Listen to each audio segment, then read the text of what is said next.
Hi, my name is Monty Singer, and I'm Diné, Navajo, and I'm a painter, primarily with pastels.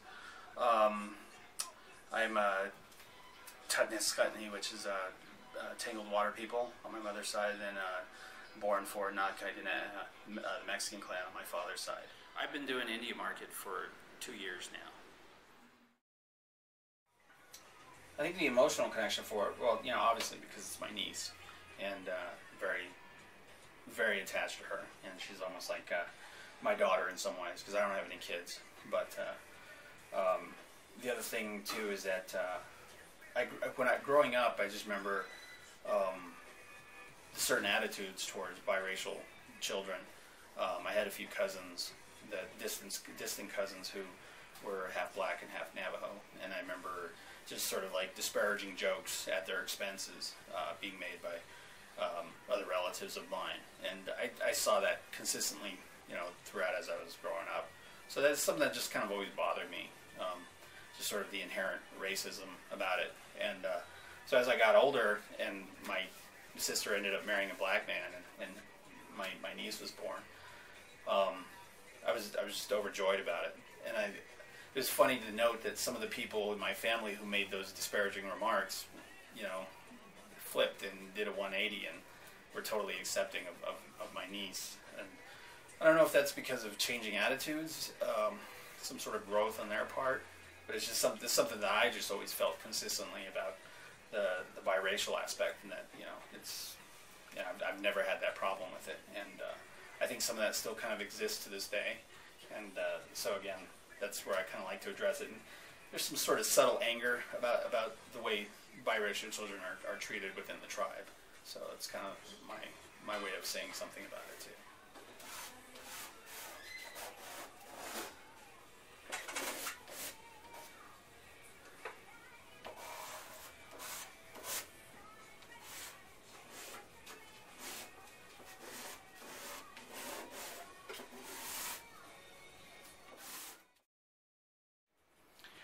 This piece here is part of, I guess it's becoming a series, if you want to call it that.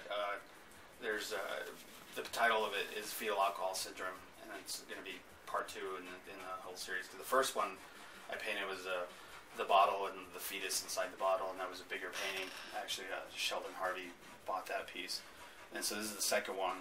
And I kind of wanted to revisit the whole idea that I did before in the first painting. But I wanted to include an outside figure with the hands and the perspective coming at you, sort of like give a sort of a menacing sort of look. I have a few cousins on my mother's side who live, on the reservation, who are afflicted with fetal alcohol syndrome. So, growing up, seeing the alcoholism, the associated violence and abuse that went along with that, to this day, I have a lot of issues regarding that, PTSD, clinical depression. I'm sure part of it's genetic, but, I'm quite sure my environment had something to do with that as well. So, this piece just kind of comes out of that. It comes out of that anger towards the whole thing. And I like seeing a lot of the beautiful things that other artists, native artists do, and I certainly enjoy that. But sometimes I want to see something that pertains to the anger that I feel, and I think that's something we're starting to see more and more of today, and it's just something that it's a very personal piece in that way, especially regarding the anger about alcohol and its existence on the reservations. This piece, I don't have a title on it yet, but several months ago I was just sort of I hadn't really thought about what I was going to paint, and I just kind of wanted to just go with my gut, and started just laying down colors and just playing around. And out of that, this image started to form that for some reason, I could just see a sort of like a robot-looking type thing in it, and then I could also see these sort of like iconographic sort of references of Navajo icons, such as like the yebiches and the moccasins and things like that. And I started thinking about today, with technology, the evolution of the internet and the rapid exchange of information, and that I believe that technology, the evolution of it, is far outpacing human evolution.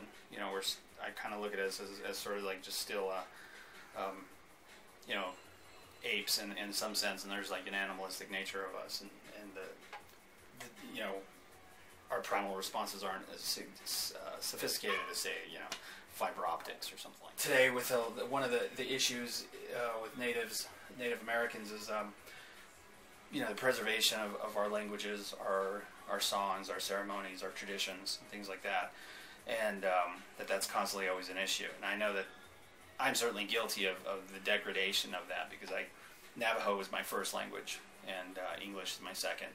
And in the process of me learning English and getting better at it, I lost my original language. I can still understand it to some extent, but I can't speak it anymore.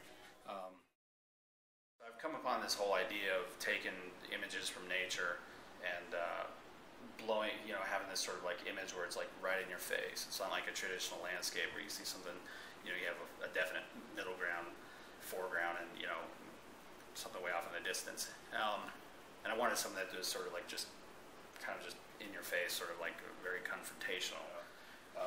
And I really just enjoy that. And I think the end result is you sort of have these pieces that I think are very calming in a sense, sort of like almost like sort of like a Zen sort of aspect too.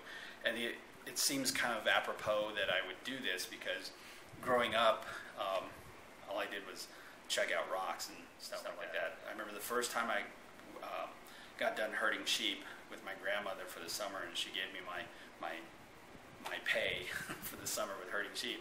I went to the trading post and bought a thing of rocks, you know, and it had like all these rocks diagrammed in a box, and everyone just laughed at me, you know, like you're silly. Why would you buy these rocks? So I've always kind of had that, and so I think it's natural that now that I'm a painter that I would kind of go in that direction with the rocks as well. At least my love for them anyway. So. This year's going to be different for me in the sense that because I kind of have my act together a little bit more. I know what to expect.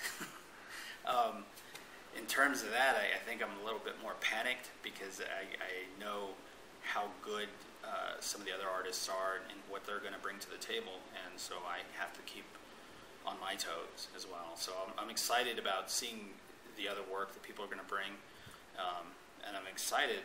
Probably the biggest thing I'm the most excited about is to see what people are going to say about my latest work, and that kind of gives me an idea if I'm maybe going in the right direction or not.